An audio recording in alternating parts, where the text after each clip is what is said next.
What's happening, everybody? Thank you for being here at All Access Live with Kevin Rankin. I'm really, really excited about today's show, but I'm going to ask you to do me a favor. If you came any place other than YouTube, do me a favor. Go to the link below. Go to youtube.com/@accesskevin. There, you'll find over 300 episodes of amazing guests. You can go back through. You can subscribe to the channel. Make sure that you like this video and share it. If you've got comments or anything like that, put them down below.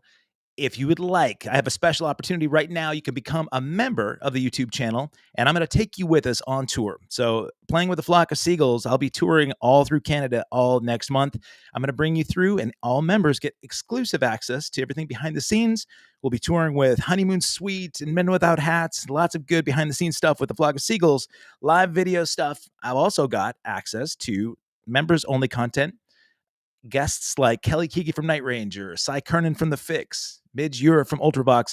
All of those are from members only. So make sure that if you want to become a member, let me know. I would love your support.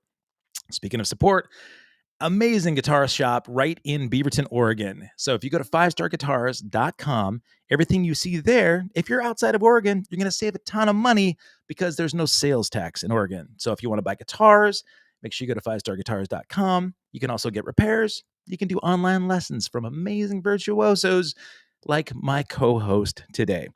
All the way from his shop in Beaverton, Oregon, 5-Star Guitars, I've got Joff Metz. How you doing, buddy?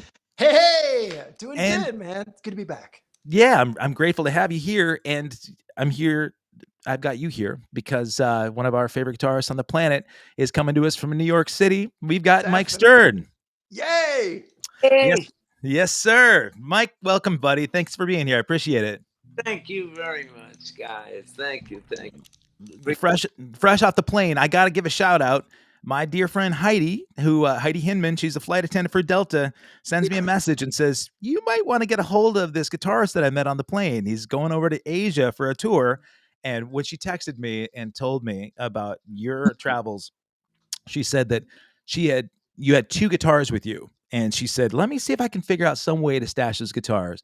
And if anybody knows how to travel with guitars, it's tough enough to be able to get 1 carry-on. But how you got 2 stashed away, that's a miracle. So props to Heidi for making that happen and this happen. Yeah, give her my best. I will for sure, man.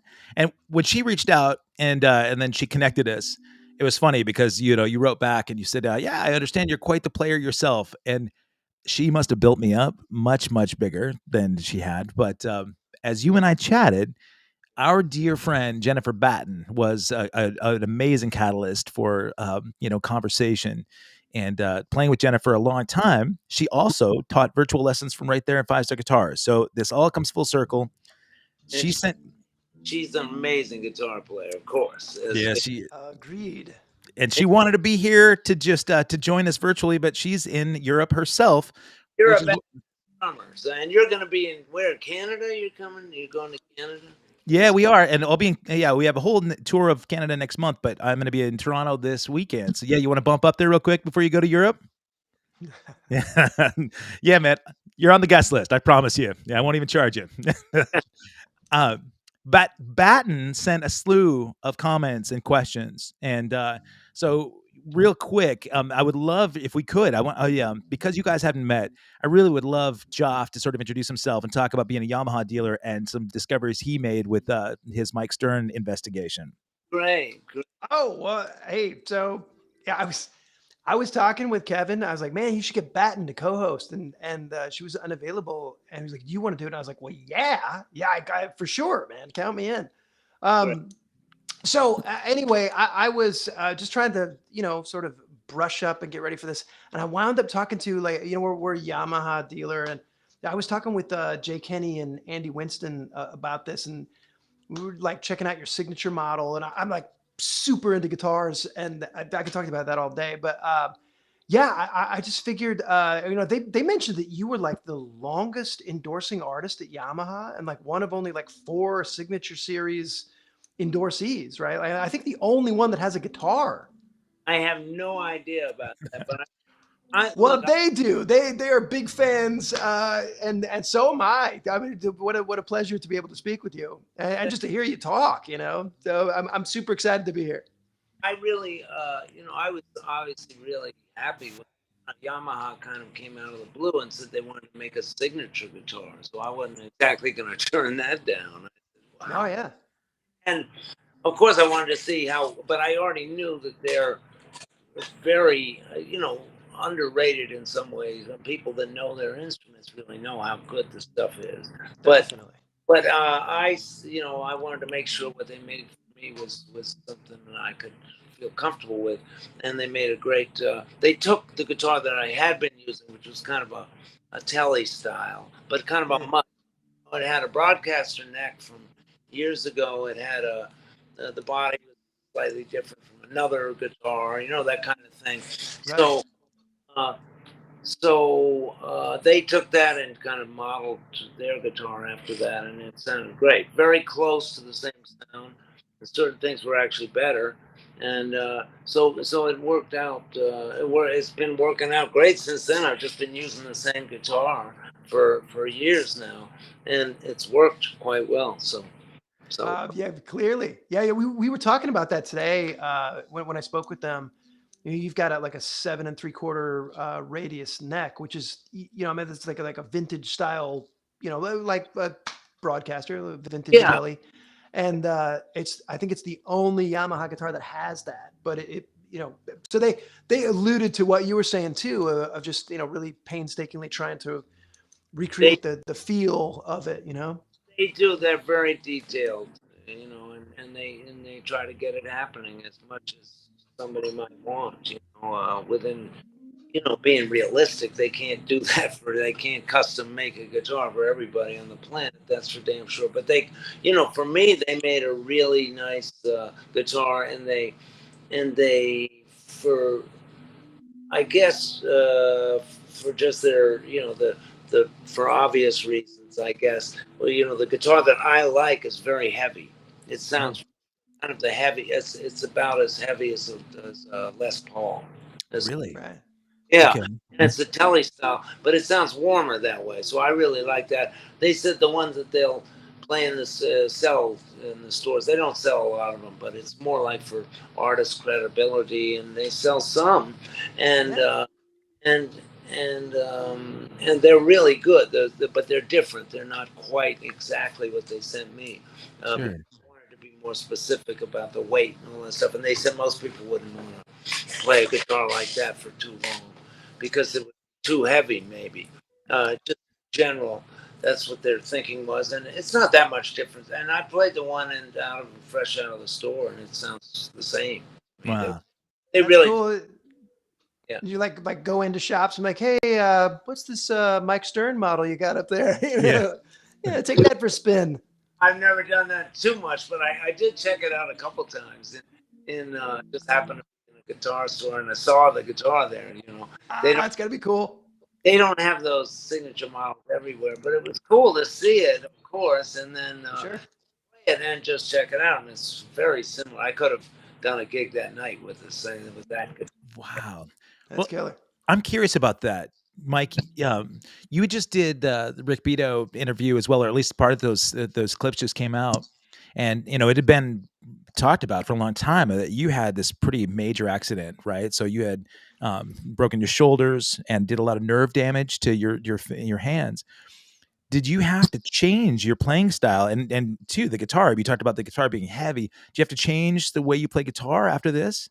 Well, this guitar worked better than ever in some ways. I was just comfortable with it, and it's still so. I feel more that I kind of want to have this be the guitar that I use, basically, because I'm so comfortable with it. There was all kinds of stuff to get over with this after this accident.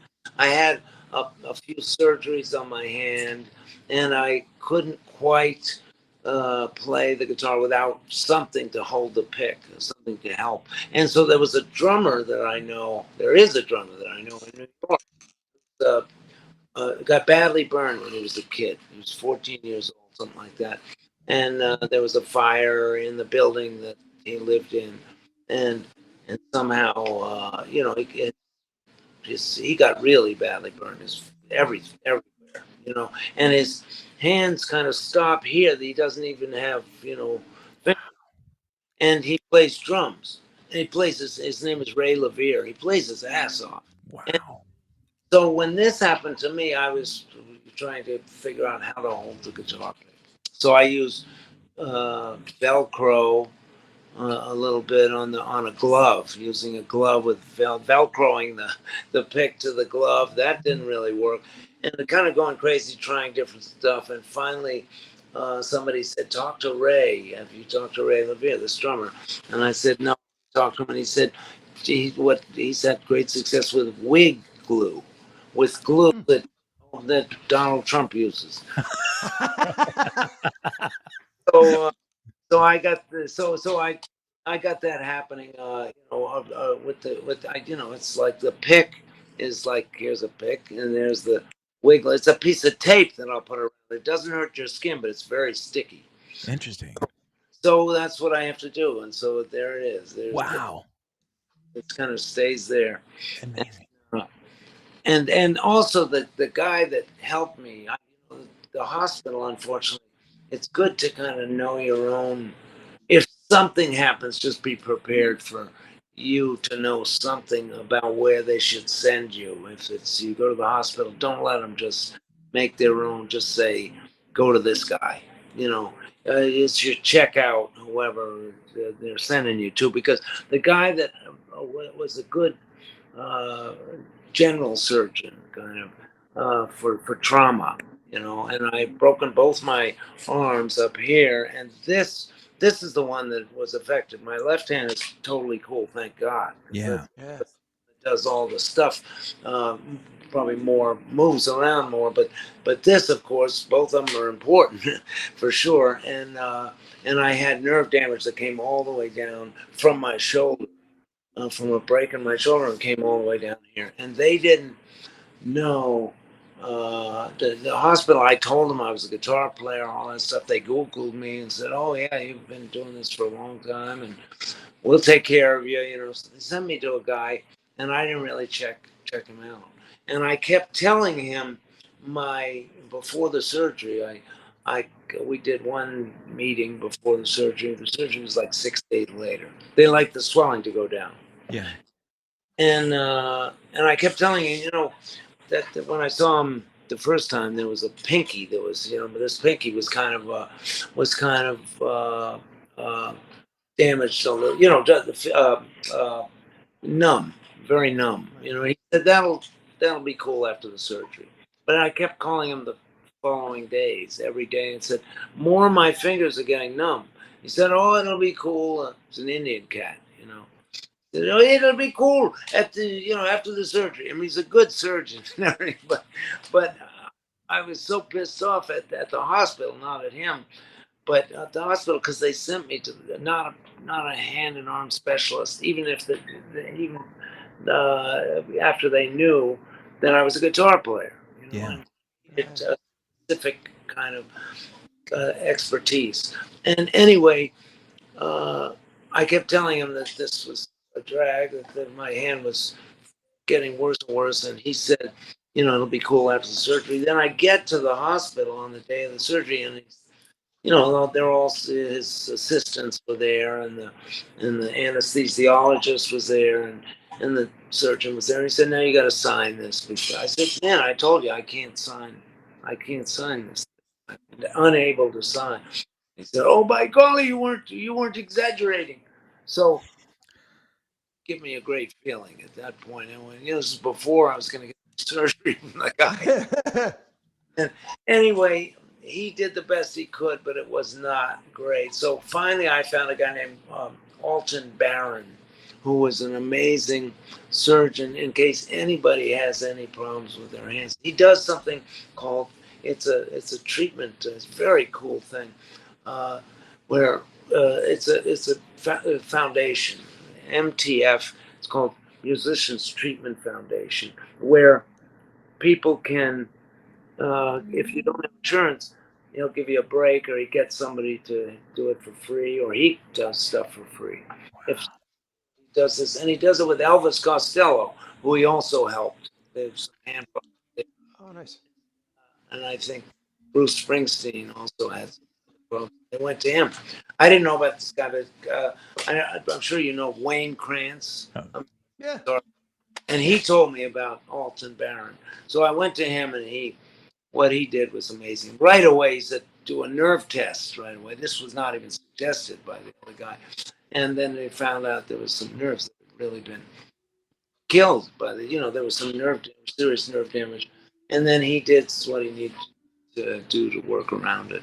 So whatever he did was, slow and steady. It couldn't be something right away. They like to go slow and see what you really need after 6 months of trying one thing, and then they do something else and improve each time. Everything he did improved all the time. So good. Yeah, so now I'm able to play. So I just explain all that since a lot of people ask me, about it. Actually, most people that haven't heard about the accident, and I'm very grateful for this, but they say they can't hear the difference. Wow. People that didn't know about the accident, they say, "Man, you sound great, and then I tell them about that, and they go, "What?" They didn't even, notice it. So I was able to kind of, with this doctor's help, with Dr. Barron's help, really, really, Yeah. I mean, speaking of health, and that's a miraculous sort of adversarial overcoming, but Jennifer had asked about your thoughts maybe on hearing health too, because having played with Jeff Beck for a long time, she said Jeff was probably the most deaf person she'd ever worked with. So it happened.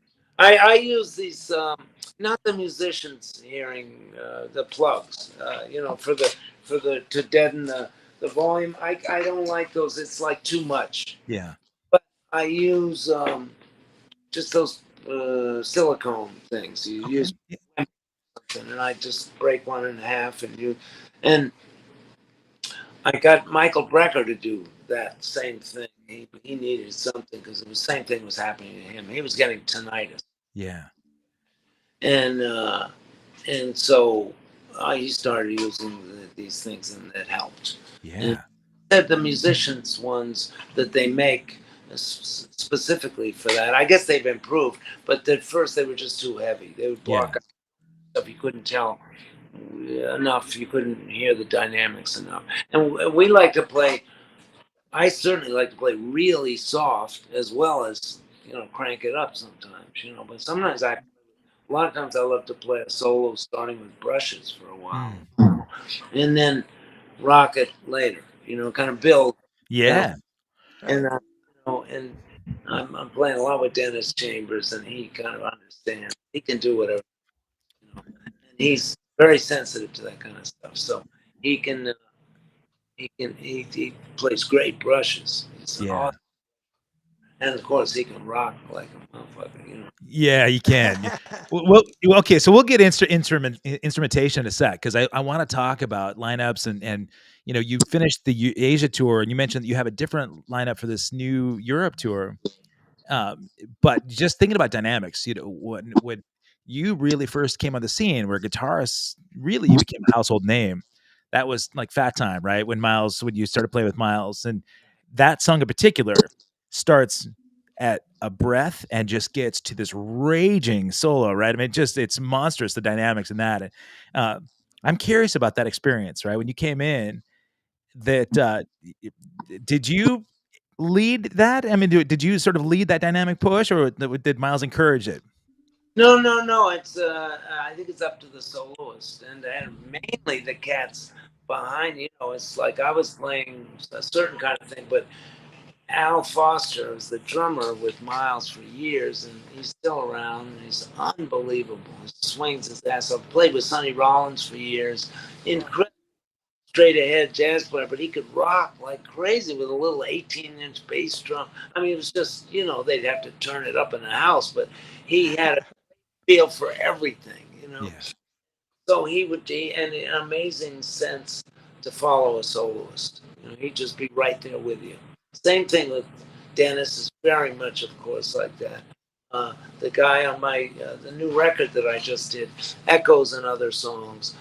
Dennis played on it on 3 tunes, and Antonio Sanchez, who I never recorded with before. I don't think I even ever played with him before, but it was an amazing experience. He's just phenomenal. Another phenomenal drummer. Yeah. Well, He's got an incredible sense for going with the solo. It's just okay. So conversation happening, and that's what happened on that time with Marcus Miller and with Al Foster. And the thing about uh, that kind of thing, or especially with Miles, we didn't have any rehearsal for that tune anyway.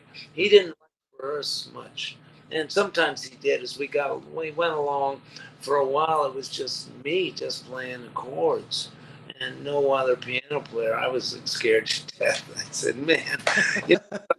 He said, we're getting ready to go on the road after we did Fat Time. And I said, because he really liked the solo, so he called it after my nickname. That's what he was calling me, Fat Time. nice. So he called the tune Fat Time, and he said, getting ready to go on the road. And I said, great, who's playing piano? And he said, no piano, just you.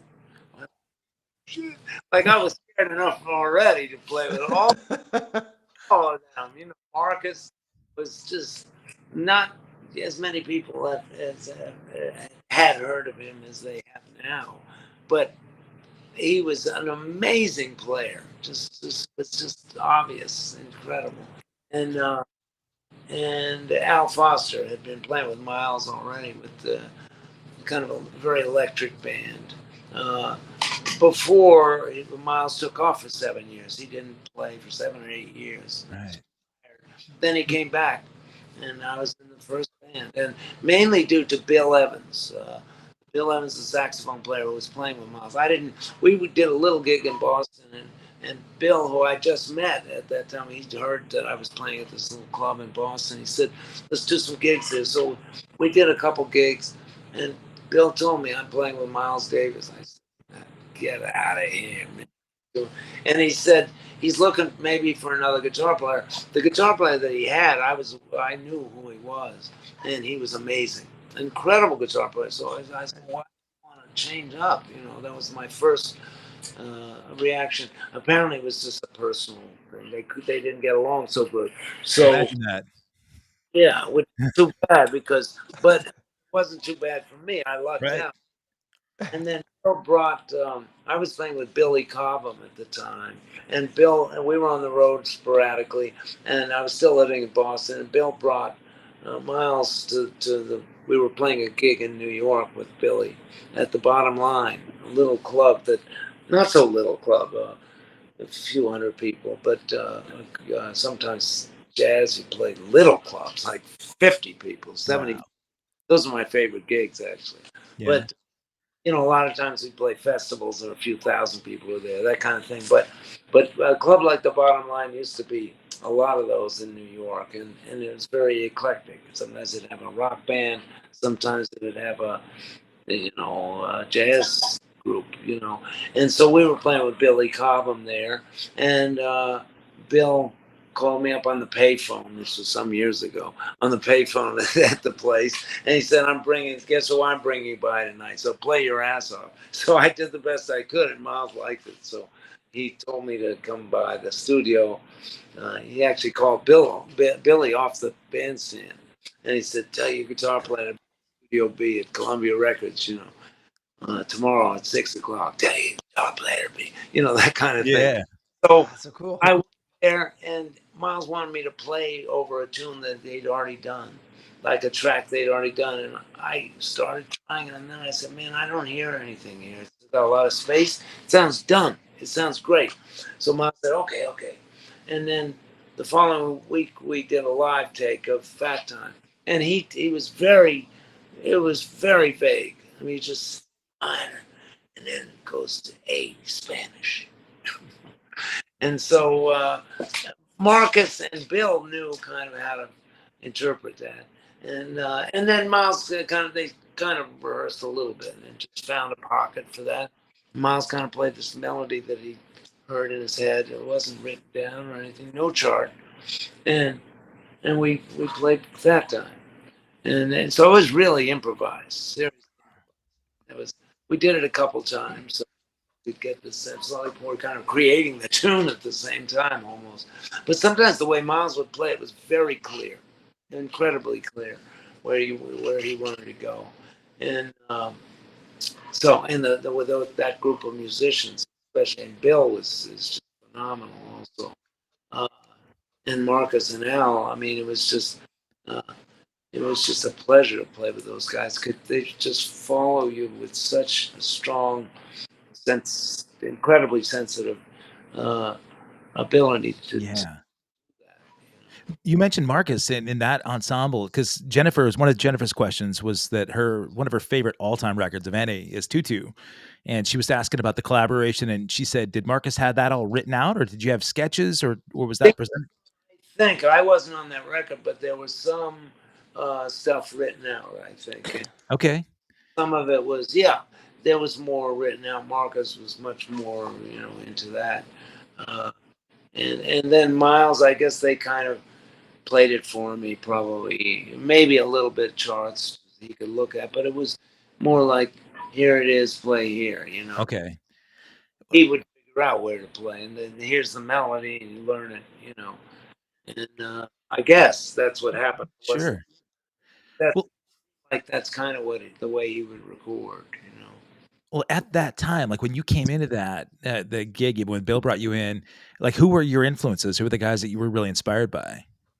At that time, I mean, it was, and has been for a bunch of years. It's not so much guitar; it's more like horn players. Okay. I love listening to saxophone, bebop, Sonny Rollins, or Train, John Coltrane, or just a bunch of cats like that, or trumpet. I was way into, I wasn't into. I mean, I was into it to a certain degree, like fusion, what they called fusion. At the time, it was more like, who I love, of course, John McLaughlin, incredible. But the stuff that really, for some reason, got me the most, although all of it I dug, very much. But the stuff was something like the one that the Brecker Brothers had, which was kind of some rock and stuff where it would really sound like rock and stuff, and some bebop lines. Playing bebop lines, even if Mike was playing with a kind of effect, or Randy was playing an effect, it was some straight up bebop lines, and probably a lot louder, but that's where they were coming from. So it was always so that really got me, that kind of putting that kind of combination together, and it was pretty obvious to me that that's the way I wanted to go, because I was, I got into jazz. I was like a lot of kids at the time. I started playing rock, originally, and more listening to Hendrix and tons of blues. Yeah. And so I did a lot of that stuff. And there was a lot of I gotta plug this thing in, and it's gonna go out. Yeah. So, so it was a lot of a combination, because I got into jazz because my mom used to play a lot of jazz records around the house. I used to learn by just playing along with the records, and when I learned from my mom, well, I learned some stuff from her. Just she was very. Influential, because she knew I wanted to do something with music. I guess I got that from her. And she used to listen to a lot of different kinds of music, a lot of classical, not so much rock, but I was doing that. Yeah.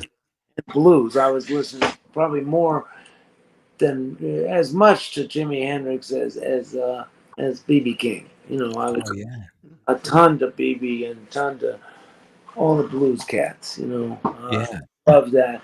And of course, Hendrix and Jeff Beck, too. But my mom had a lot of jazz records around the house, so she was playing that all the time. So I took some of those records to my room to try to learn. Then I got lost right away, immediately. Yeah. And it wasn't because the music is more complicated, maybe, but not. That doesn't mean better or worse to me. Sure. Because whatever gets your heart. If blues is a little bit easier to play in some ways, it doesn't mean that it's not the greatest music in the world. Just like, if it gets you, it gets you. Amen. And I love the blues, and I have the blues a lot, like all. And so I was listening to a lot of that, and then a lot of jazz as I got into it more. And then I started studying more because I wanted to learn how to play jazz. But I thought I would never be able to really be fluent. Like I Sure. could play the blues, and it felt like I could play from the heart. And jazz was like I was thinking. I had to think of this scale, that scale. Immediately, it helped my overall playing right away. Right, helped my rock playing, helped my blues playing to get into jazz because it was just a challenge. And then the more I got into it, the more I loved it. I already dug it, just listening to it. But the more I got into it, of course, I got hooked. Yeah. Now, I consider myself probably a jazz player first, and then the rest. But I don't even think about the labels so much. At the end of the day, I just try to play my heart out, and Yeah. that's what music's about. It's about trying to play from the heart. It's a language. It's a language of the heart, really, kind of. So at the end of the day, that's what you try to do. I mean, you can hear that variation in influences. We talked about echoes and other songs, like the new record that's out. First, I'm sorry to jump in, Jeff. I haven't even let you say hardly anything here, but that record, man, because you mentioned that you had different instrument or different players on some of those tunes. Like Spacebar on that record blows my mind. It's so good. Oh, Tell me about that ensemble. Like who are the cats playing on that song? on that one, Spacebar is which number? Is that the fourth tune or is that later in the record? I think it's the fourth song, something like that. I think it was Dennis and Richard Bona. It's okay. It sounds like Is Dennis that the one playing. that goes totally out, or is it more funky kind of? It's funky. It's the Yeah. fourth track on the record. Yeah, it was Dennis and Richard Bona, who also sings on the record. Richard Okay. is badass. Man. Yeah. Have you ever played with them or know his music at all? No.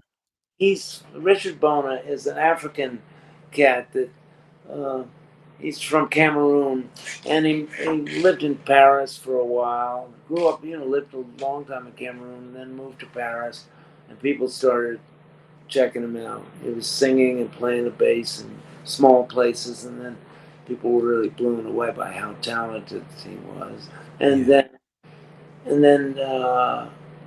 then he moved to New York. I actually met him one time in another festival in Europe or someplace that I was doing with a great tenor player. We used to have a band together. A guy named Bob Berg, we played together for a long time. Dennis Chambers, and great bass player named Lincoln Goins, and Bob Berg, and myself, we were playing at some festival, and Mike Brecker said, "You got to check out Richard Bona if you ever meet him." So that's where I met him at a festival in Europe, and we played some. I said, "Let's get together and play." We just jammed some in my hotel room, and then I said, you should come to New York. We'll tear it up." So he came, and eventually, within a couple of years, he was tearing it up. Everybody knew what he was, and he's doing great now. He's singing. He's got his own band and his own stuff. And he's incredible. Richard Bona. Okay. And he sings a couple of tunes on this record as well. Yeah. Well, I mean, I know, we talked about the musicians that are coming with you because you're going off to Europe now. That's the next phase of the tour, right? Yeah. It's kind of always going, the tour. Okay. It just kind of goes wherever we get gigs and just keep going. It's not like this one tour is for this record, for instance. Of course, I'm going to do a couple tunes from the record, but it'll be some records, some tunes from other records too, from other original tunes that I have. But yeah, what you were going to say? Well, I was going to talk about, as far as players go, I mean, the most valuable player just happens to be your bride of 40 plus years, right? So Leni's going out. You want to talk about being in a band with your wife? That's the best. Yeah. We didn't do it for a while, for a long time, except occasional gigs, because we thought maybe it would be too much, to be married and then go to work together, kind of. Yeah.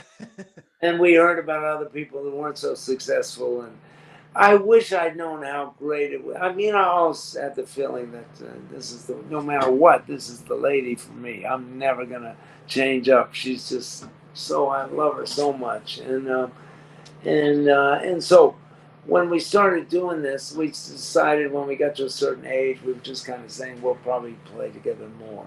But then we did a couple gigs together and just said, I don't want to change this at all. Let's just keep doing this forever more. That's Forever, great. as long as we have.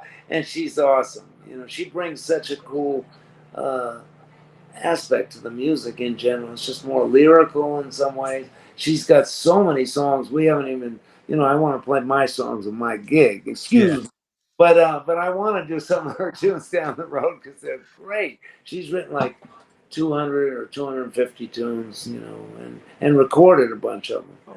And she writes a lot, and she's recorded a lot, and they're great tunes. So she's doing stuff, very African kind of stuff now. And it's really cool stuff. Brother, man, there, I gotta say, like, there's a clip of you guys playing together on her track, "The Cat Stole the Moon," that she wrote about her time in Mali, right? Yeah.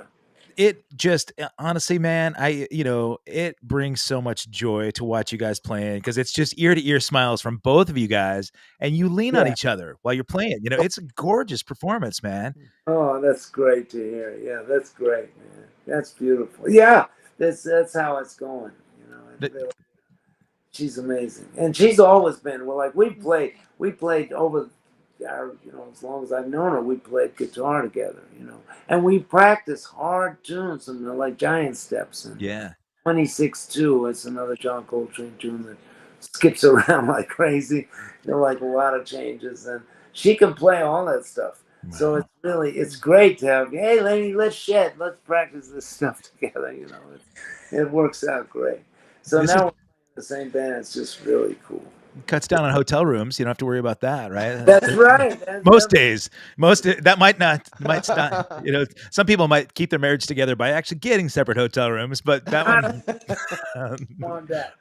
So we just want a slightly bigger room if we can get it. You know, not taking two. You know, give us a junior suite. Come on, living large. Joff does a lot of time there at 5-Star as an educator.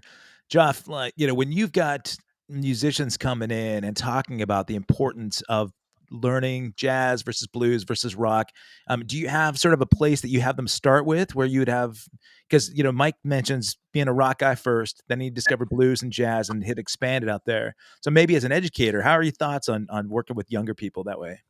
Well, I mean, what Mike described, that's still the path, I think, for most people, right? Yeah, you know, blues like, actually is blues. If I can interrupt, blues is the first with rock, and blues is actually first, kind of. It's because it's first of all, it's a language that we all know almost. You know what I mean?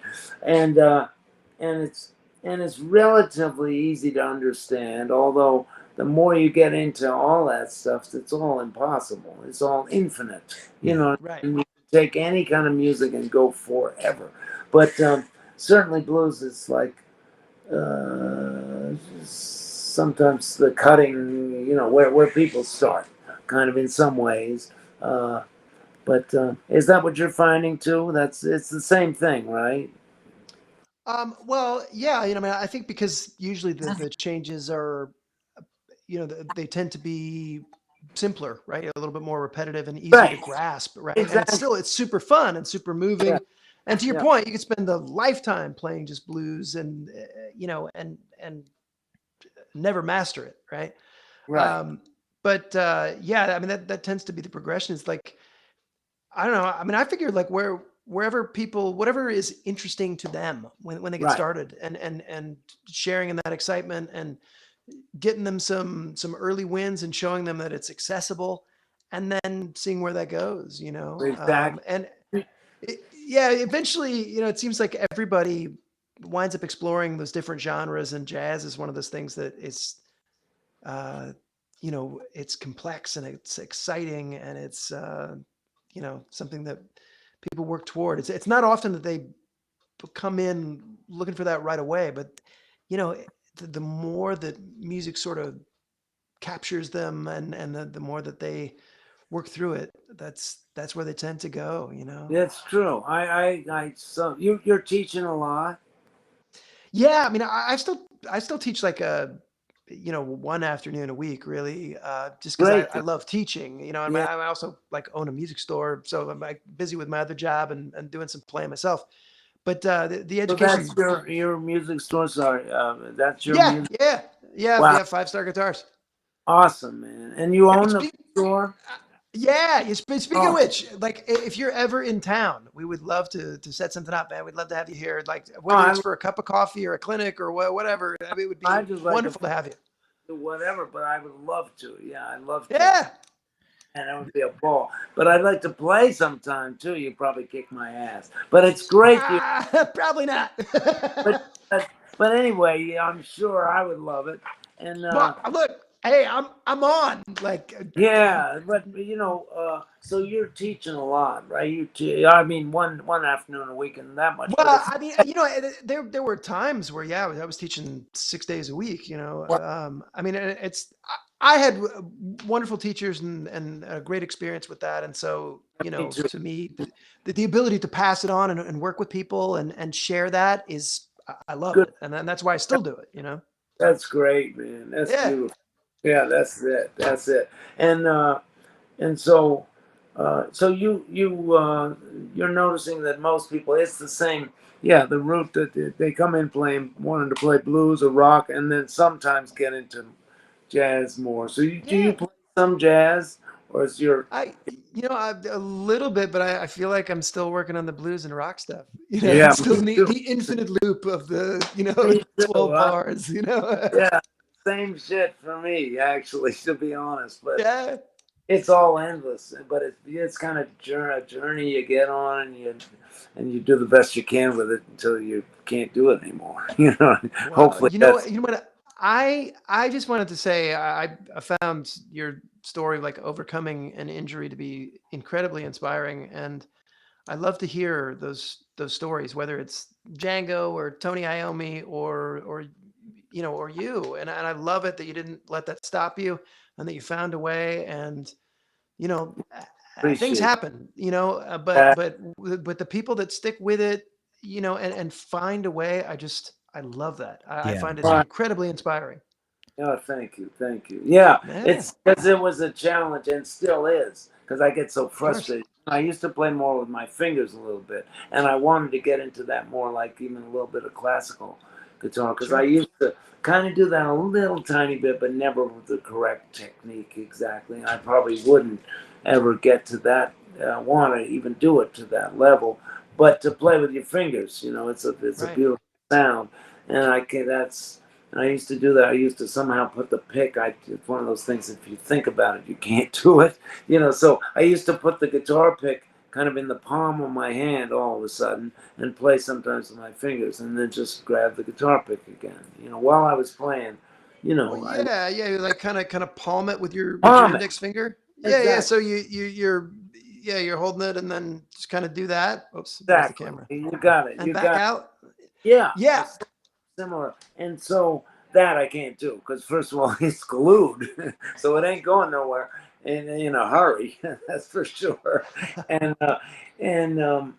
But I just found a way to keep going, and there's plenty you can do, even if you can't do everything technically. There's plenty. Well, but Echoes is a great example of that. Your album's killer. Your playing is amazing. I mean, you keep getting better. I love it. Thank you, man. It means a lot to me. Thank you. Yeah. The guys on that record too. I mean, I was really nervous playing with all those guys. I hadn't played with Antonio, like I said, Antonio Sanchez, and he's a sweetheart. The cat's great, but he's just such a badass. And him and Christian McBride, who I played a little bit with, but it was also just awesome to hear this. So I got a chance to play with him and Chris Potter, on a couple of gigs, and then we, then when it came to do the record, I mentioned that to Jim Beard, who was producing it, and he said, "That's a great idea." He kind of had the same idea because he played some session with Antonio a few months before we did this record, and he said, "Antonio would be a great choice," because it's fresh for me. Of course, the would have been amazing for the whole record too. But I've done a bunch of that with him. Of course, it never gets old because he's such a badass. You're But talking Dennis? I definitely wanted to do this with Antonio. Anyway, with all the cats I got, and Bob Franceschini plays tenor as well as on the tunes with Dennis and Richard Boner. He's incredible. I tour with him a lot and play with him a lot, and so it was good to just do the record and be able to make it happen. I was so glad that I could do it, and I'm glad you liked it, man. It means a lot. Yeah, it's a great record, man. I have questions about that record in particular too, because one of the questions that Jennifer had brought up, when you're touring, like, so you just came back from Asia, you're heading over to Europe, you've already got a bunch of gear, bring in physical merch, so her question, she had said, what are your thoughts about the future of music given the disappearance of physical merch to sell? A lot of people are selling streaming and they're selling maybe digicards and that kind of thing. Are you actually packing records to sell or CDs? I sometimes do, just CDs, and people still buy them, know. So sometimes there's a memento, or sometimes their friend has a CD, or they still have one in their car or whatever. Yeah. So maybe it's the last couple of years of that, but I'm going to try to milk it forever. Amen. And it's nice to, I mean, I always like having something that you can take home or listen. You know what I mean? I grew up with records. We all did, right? Record store. And that's the way we were going. And then CDs kind of came in. And then it was records and CDs. Then it was just CDs. Yeah.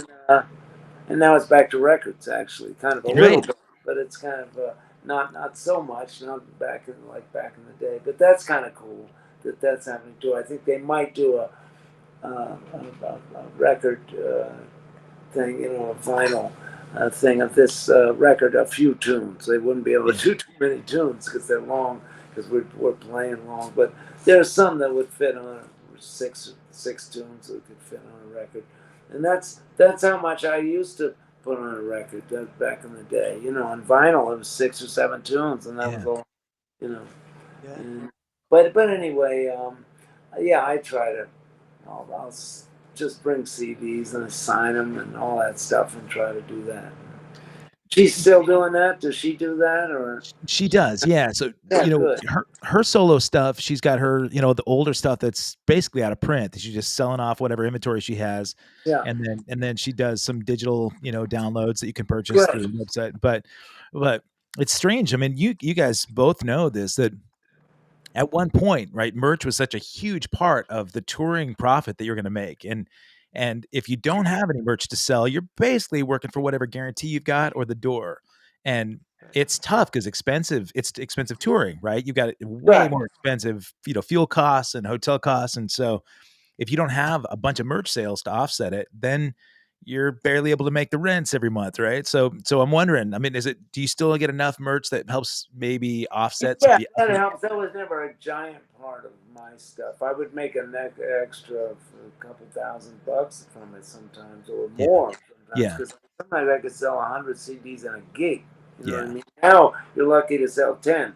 Damn. Or sometimes it's like 30. Sometimes amazingly enough, but at a small club even. Yeah. So it's not, but it was never the main thing. Usually we figured it out so everybody could get paid good enough, and the hotels were paid for in the original deal, kind of. It worked out in the planes and all that stuff. It's it's what it is, and then some gigs pay really good compared to other gigs, but usually you have a couple anchor gigs that are paying really good, or you just have, it just works out in the whole tour. 2, 3, 4 weeks, you can, it's enough, So, but the whole thing has gotten more challenging for everybody. But that, and I feel like I feel very lucky that I came along when I did. You know what I mean? I guess you're feeling the same way. Like it was just easier in some ways to bring your own music. It was less, the streaming thing is weird. The YouTube thing, where some of it is very cool, but some of it is like you give away a lot of stuff for free, or it's being taken for free. We don't have a choice in it. and it's going basically so much of the arts, including not just music. This is painting, this is photography, this is books. You Yeah. know, a lot of it is going in some ways to the technology world. You know, Yeah. like they need it. Right. Last I checked, they were doing pretty damn good. Hey, um, yeah, well, I think But you know, we keep going no matter what. That's the bottom line. Music's always going to survive, and and there's going to be plenty of cats that want to play, and where there's a will, there's a way. You just make it work. You know. hopefully the consumers will appreciate that too, right? I mean, you want people to come out Yeah. and see live music, Totally. like you Totally. don't want them sitting watching a YouTube video. It'd rather be there to see the energy that you exchange with the guys on stage. Oh, it's 10 times better, no matter Yeah. what. And a lot of people know that, and so people are still. I think live music is gonna eventually get stronger because there'll Yeah. be so much AI stuff. People are gonna want real human beings to see real human beings playing. That's what I think. You know, it's gonna back. There'll be a backlash in a good way. Yeah. I really do. I think in some ways that's already happening. That's my limited experience with this because we haven't been along. We haven't really. It hasn't been around for that long. Right. But it seems like it's already happening. There's plenty of people coming out. To gigs. So yeah.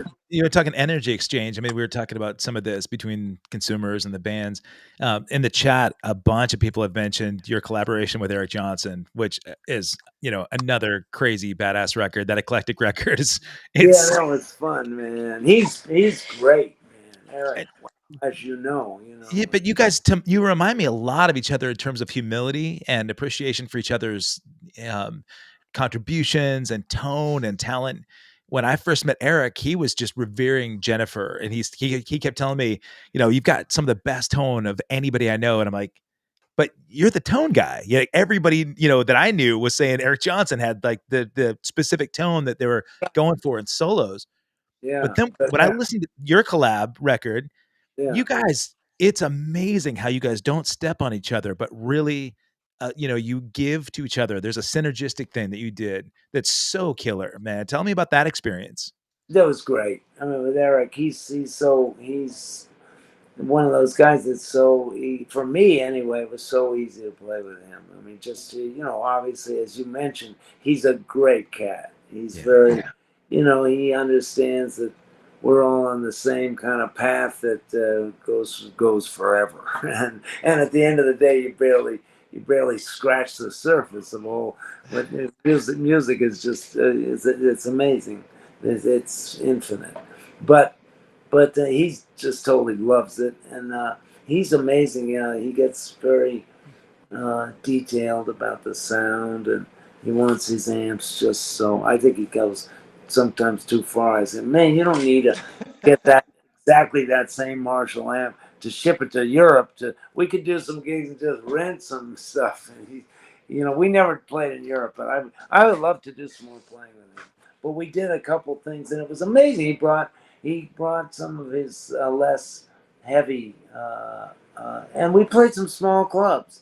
Marshall, like his Marshall. We played a couple on clubs with a couple hundred people sometimes, and he'd bring Marshall amps, and it didn't blow people away at all. It was just he knew how to make that work. Yeah.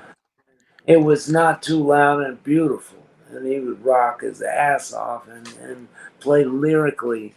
He's got an appreciation for all that, and it comes out in the way he plays. He's awesome, and he's going after, and we do it in different ways, I guess. But I like a very vocal sound.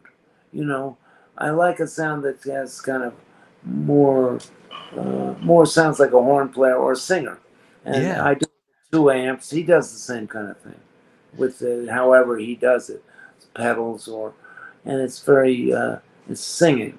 He plays a lot sometimes, but it's still got that singing quality, that lyrical kind of singing quality, which I love. And he's just a badass. I hear you doing it a lot. I mean, you even accompanying yourself, singing along to your lead parts, Yeah, there. yeah, they do that. Yeah. That- Sometimes to a song, like maybe the melody, to just to kind of make it more as vocal as possible. I've got the sound that's kind of, I think, kind of more legato or vocal, kind of less pick sound.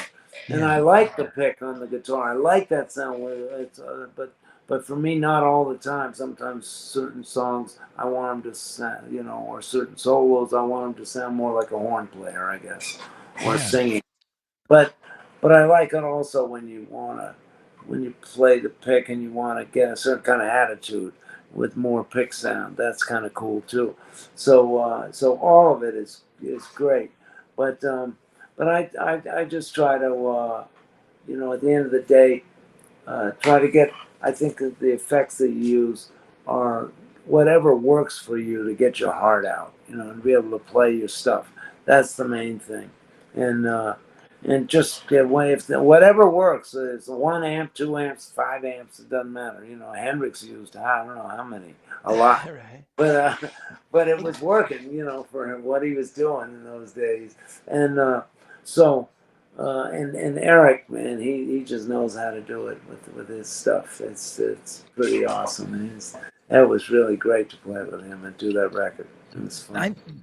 I knew that bringing up any other artists, you really do have so much humility that, when you talk about other players, whether it's collaborations or guys in your band, you seem to really have a lot of admiration and respect, for your players. And it's well, endearing. Because they're all so good. They're all so good. To me, it's easy to have a lot of respect for those cats or guys that I do.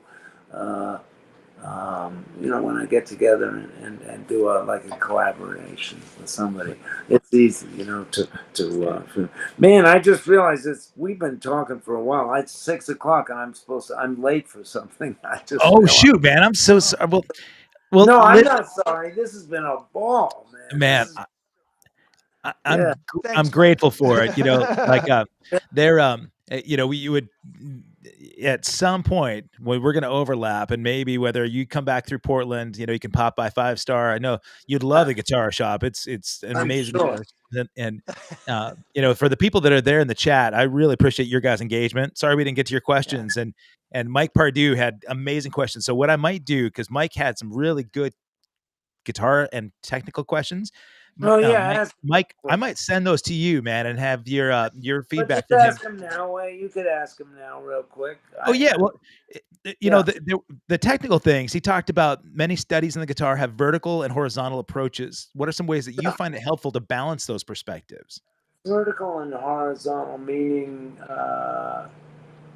How does it mean? Chords and what does it mean? It could be because he does ask about routines for practicing chords too. So do you have any?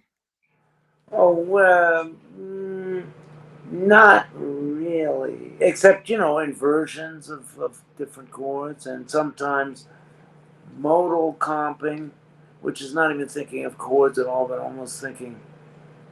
Maybe I can give it if I can. Yeah, you got a guitar there? Awesome. There we go. All right. Hey, John, talking into playing. I'm going to minimize us so that we can see more of the mic and his guitar here. I don't know. I don't know if this will work, but let me see if I can get this happening a little bit. As you're setting it up, people in the chats are like, "Yes, we definitely want to see a Mike Stern show back in Portland." So, and that would be a ball, yeah. I'd love to. Scott wants you to come back to Spokane, so you've got a Northwest request here. So can you hear that all right? Yeah.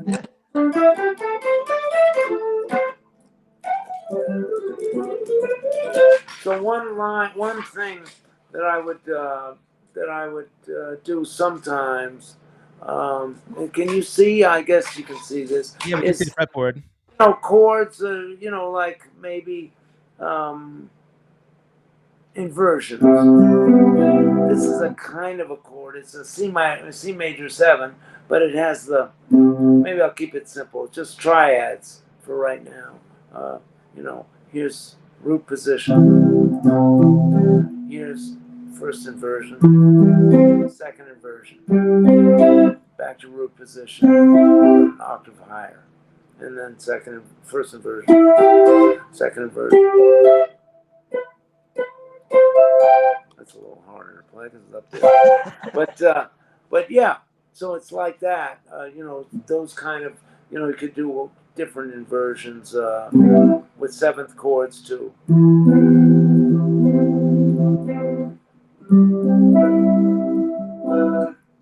This will sound a little weird because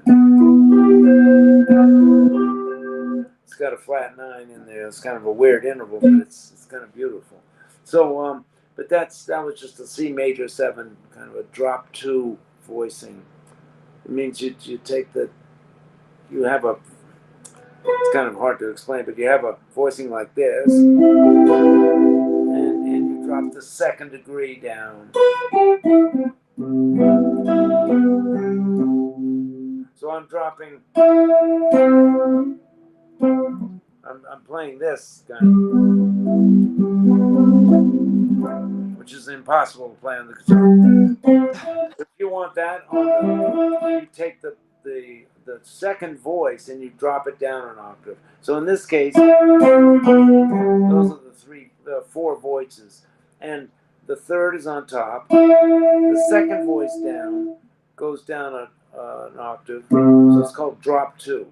So you see the C is the second voice down, and this E, C, B, and G, and you take the second voice down, and it goes from C down an octave, and then you have B and G left over. So you have that voicing that's the same as this,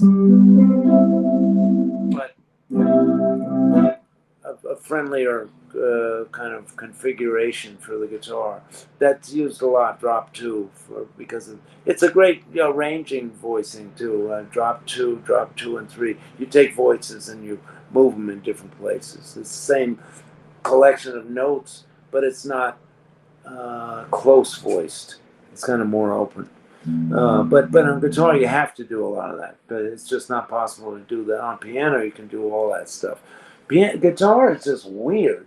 It's a weird instrument in terms of it's kind of like a maze. So piano is very easily structured, and you can see it all.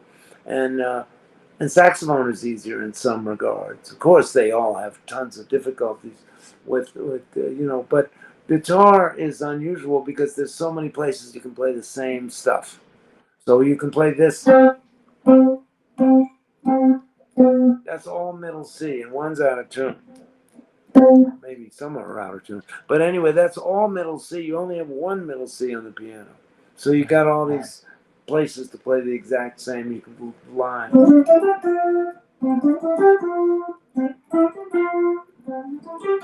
see that exact same thing, and you can see me playing it at different places on the neck. So it's the same. I don't know if you could see that, but yeah, absolutely. Yeah. The effect that's on your guitar, is that same Yamaha harmonizer that? Yeah, it's a harmonic pitch change. Nice. Well, it's like so recognizable. I was like, it sounds like that in your house too. That's awesome. I use it sometimes. Most of the time in the house, I just use one amp, but I figured I would have that for this. So like you got. Are you still using that same rig, like 2 twin amplifiers, and then that Yamaha effect? Yeah, I use 2 twins because the amps that I had, one was a 410-inch cabinet with it's called a Pierce top, and then there was a Yamaha, a 212-inch. Those things dissolved after so many years; they just faded into the woodwork. So yeah, I've just been using 2 twins, and then this effect, and then my pedals. I got a few pedals, mainly Boss pedals. That's great, man. Huh? It sounds great. It's just so cool to like you pick up a guitar and it had that effect on it. I was like, that's exactly how I imagined it. I like it because it's kind of more, I don't know what it sounds like on this, but it sounds kind of less.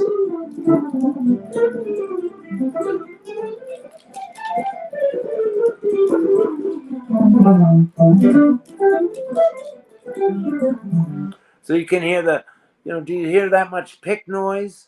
Not much. Yeah, that's kind of what I'm after, and I can get it even more with a couple pedal things. But and this is probably you're picking up more. Yeah, you're definitely picking up more of me playing acoustically also because I'm right in front of the phone doing Yeah. this. Exactly.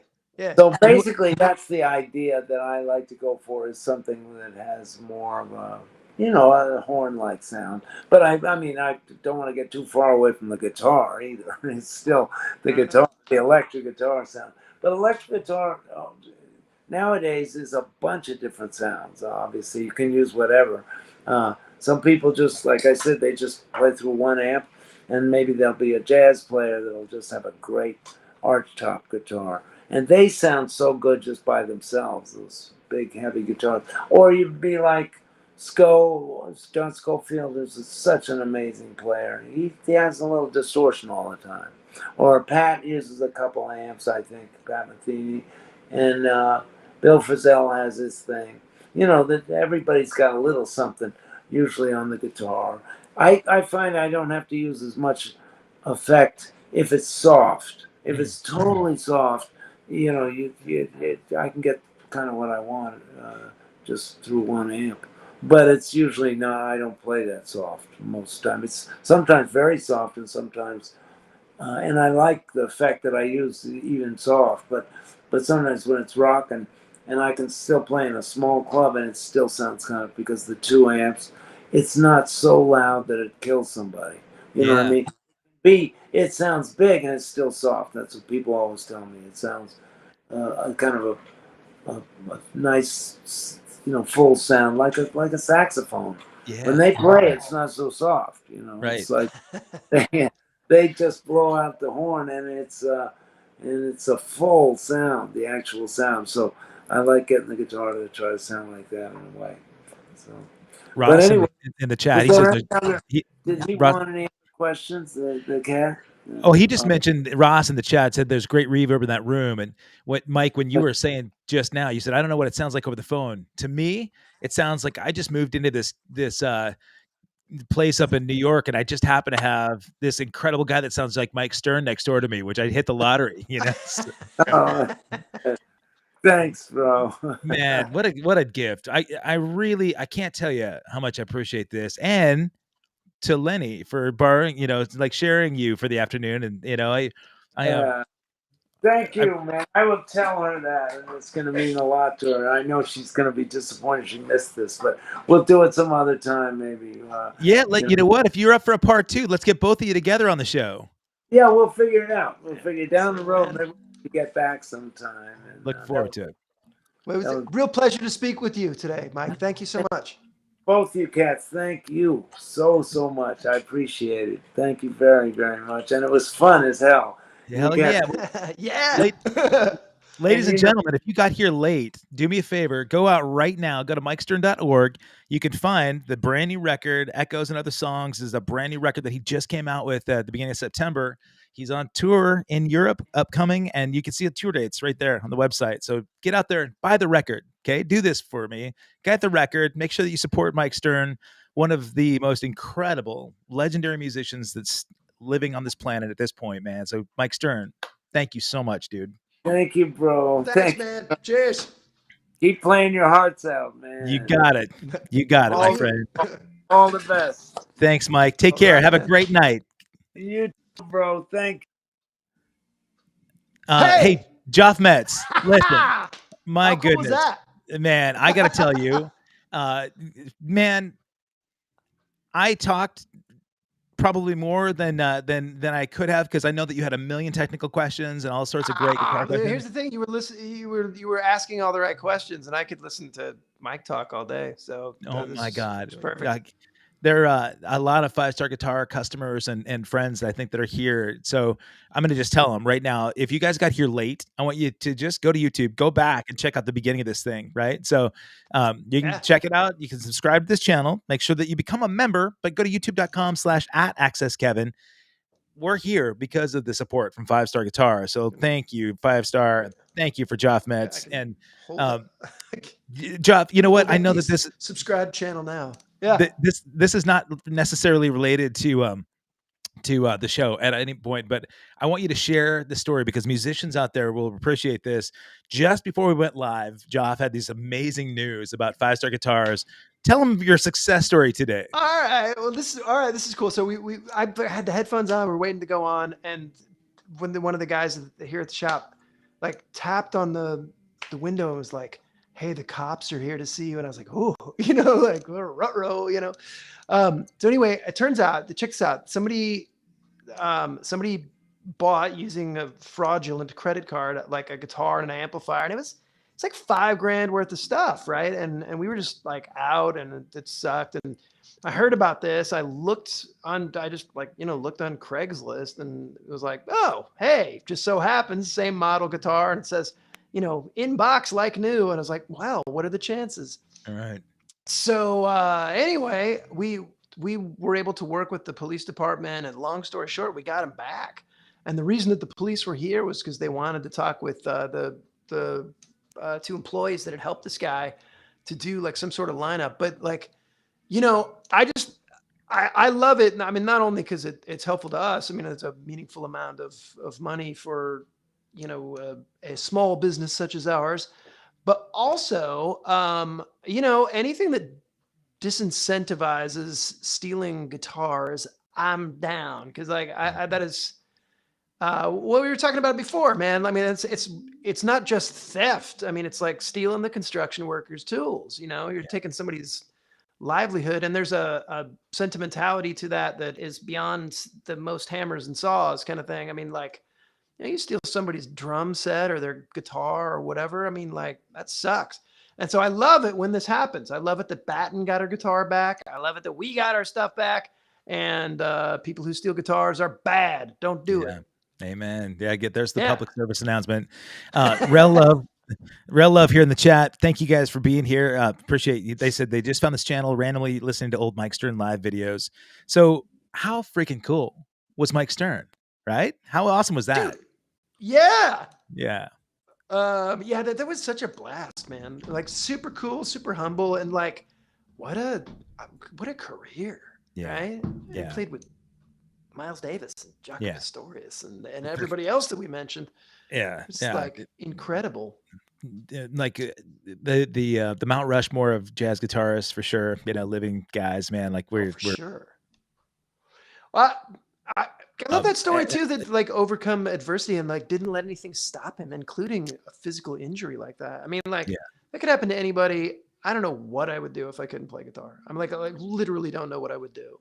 I mean, other than try to make it work, and I would look to all those people, including Mike Stern, for, I don't know, just that, I guess just the will to do it, right? Like, if these guys can do it, I can do it too. And I would say we should all do that, Amen.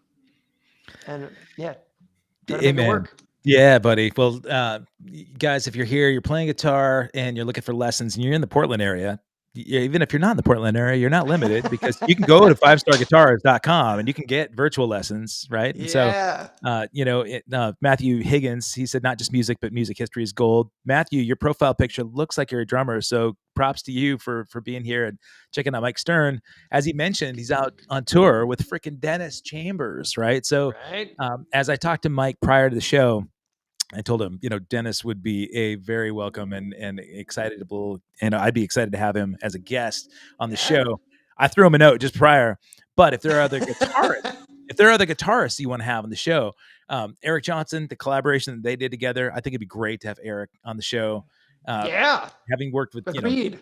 So invite me on. Let's do this. Let's do more co-hosting. And man, hey, happy to, man. Always good hanging out with you, and even more fun when like Mike Stern's on the horn with us. Amen. Yeah, the man with the horn. There we go.